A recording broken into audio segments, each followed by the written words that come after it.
Teorema 7.2 é o segundo caso ou critério de semelhança de triângulos. Então, assim como o Teorema 7.1, ele apresenta uma forma mais fácil da gente conseguir verificar se dois triângulos são semelhantes do que verificar pela definição.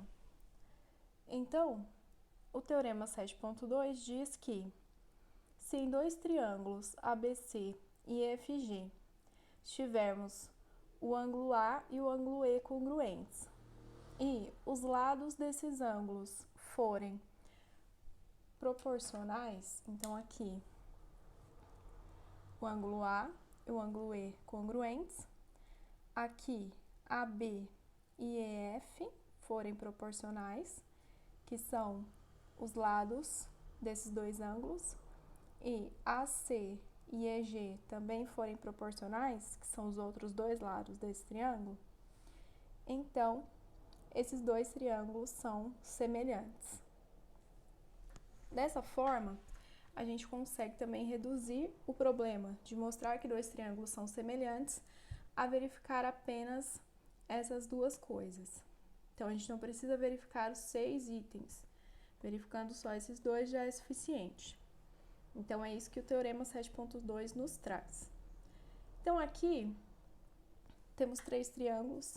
Primeiro, a gente vai considerar só esses dois aqui, que são os dois do enunciado. Então, como já falei, ângulo A e ângulo E congruentes. AB dividido por EF, a medida deles, né, é igual à medida de AC dividida pela medida de EG. Então, a gente vai provar que esses dois triângulos são semelhantes.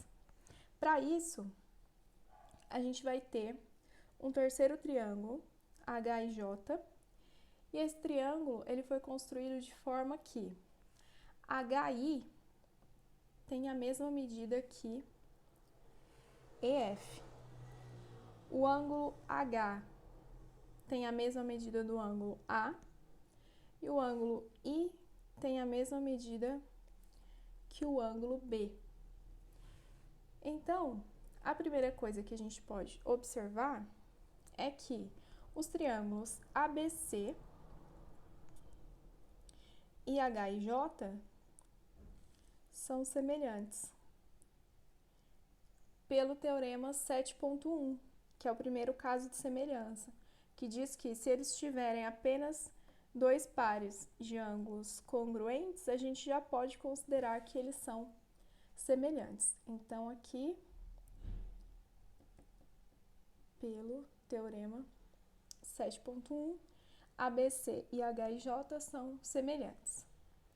E aí, uma consequência dessa semelhança é que os seus lados correspondentes, eles são proporcionais. Então, aqui, a gente pode afirmar que o lado AB, ele é proporcional ao lado HI. E também, a gente pode afirmar que o lado AC, ele é proporcional ao lado HJ. E, por enquanto, a gente vai usar apenas essas duas divisões aqui.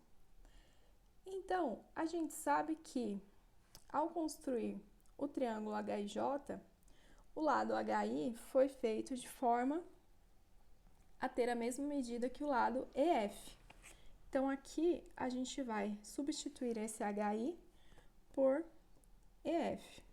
Então, quando eu dividir a medida de AB pela medida de EF, é a mesma coisa que eu dividir a medida de AB pela medida de HI, porque a HI e EF são congruentes.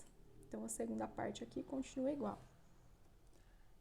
Também, a gente tem, da nossa hipótese, que a medida de AB dividida pela medida de EF é igual à medida de AC dividida pela medida de EG.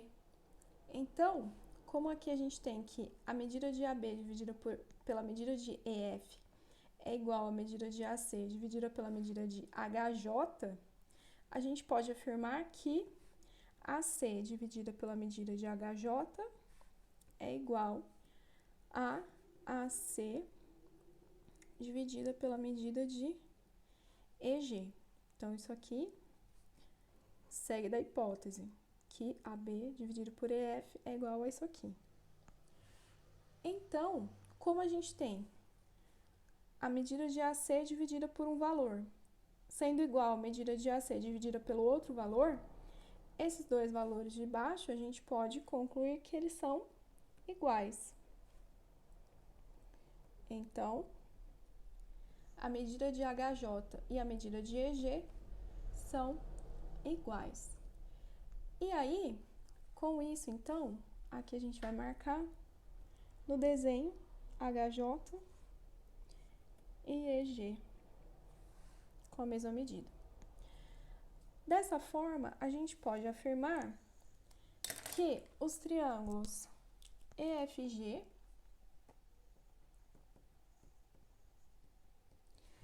e HJ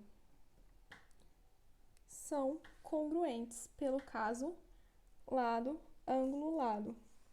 Aqui, lado, ângulo, lado.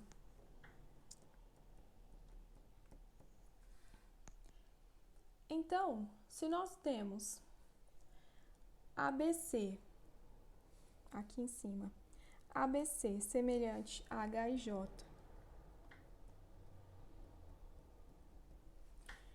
e EFG congruente a HJ, nós podemos afirmar que ABC é semelhante a EFG, que é o que a gente queria demonstrar.